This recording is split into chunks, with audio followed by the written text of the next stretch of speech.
Une méditation tirée du livre Maranatha, Le Seigneur vient d'Ellen White, 27 novembre, le jugement final. Et je vis les morts, les grands et les petits qui se tenaient devant le trône.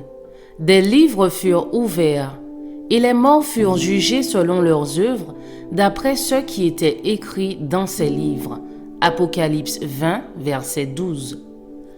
Alors le Fils de Dieu apparaît de nouveau à la vue de ses ennemis.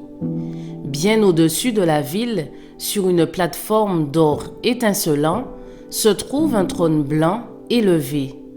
Sur ce trône est assis le Fils de Dieu, et autour de lui sont les sujets de son royaume. Aucune langue ne peut exprimer, aucune plume ne peut décrire la puissance et la majesté de Christ. La gloire du Père éternel entoure son Fils. L'éclat de sa présence remplit la cité de Dieu et rayonne au-delà de ses murs sur toute l'étendue de la terre. Près du trône se trouvent placés ceux qui furent zélés dans la cause de Satan, mais qui, comme des tisons arrachés du feu, ont suivi leur Sauveur avec un attachement profond et intense. Après eux se tiennent ceux qui manifestèrent un caractère chrétien au milieu du mensonge et de l'infidélité, ceux qui honorèrent la loi de Dieu lorsque le monde chrétien la déclarait abolie, ainsi que les millions d'hommes qui, dans tous les siècles, furent les martyrs pour leur foi. Puis plus loin est la grande foule que personne ne pouvait compter, de toute nation, de toute tribu, de tout peuple et de toute langue. Ils se tenaient devant le trône et devant l'agneau, revêtus de robes blanches et des palmes dans leurs mains. Apocalypse 7, verset 9.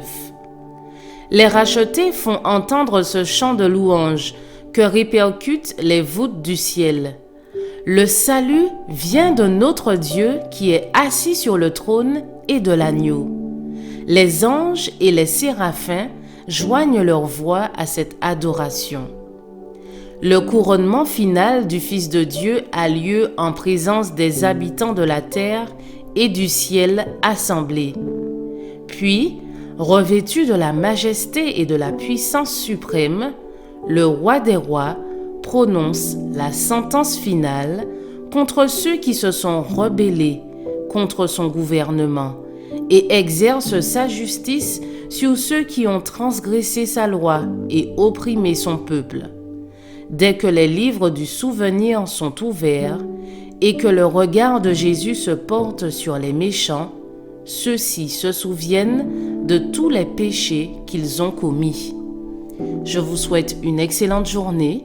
Que Dieu vous bénisse.